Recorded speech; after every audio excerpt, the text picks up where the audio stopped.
நன்றி கெட்டவர்கள் நிறைந்த இந்த உலகில் ஒரு நன்றியுள்ளவளின் பதிவு இது.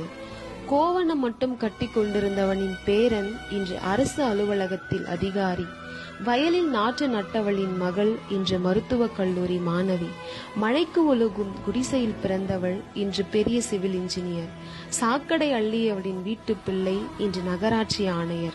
பேனா பிடிக்கத் தெரியாத பெற்றோரின் பிள்ளை இன்று பல்கலைக்கழக துணைவேந்தர். கோயிலில் நுழையக்கூட முடியாத ஜாதியில் பிறந்தவன் இன்று இந்து சமய அறநிலைத்துறை அதிகாரி. ஜமீன்தாரின் தோட்டத்தில் உழைத்தவனின் மகன் இன்று ஜில்லா கலெக்டர். பேருந்து வசதி இல்லாத ஊரில் பிறந்தவன் இன்று போக்குவரத்து ஆய்வாளர். உயர் ஜாதியினரின் முன்பு நிமிர்ந்து நிற்க முடியாதவன் இன்று மிடுக்காக நிற்கும் போலீஸ் அதிகாரி. ஏழெடுத்து படிக்க தெரியாதவனின் பிள்ளை இன்று ஐடி துறையில் அமெரிக்காவில். இவை அனைத்தும் கிடைத்தது சமூக நீதி, சமத்துவம், கல்வி வாய்ப்பு. இதை உருவாக்கிய ஒரு மாபெரும் அமைப்புதான் திராவிட முன்னேற்ற கழகம்.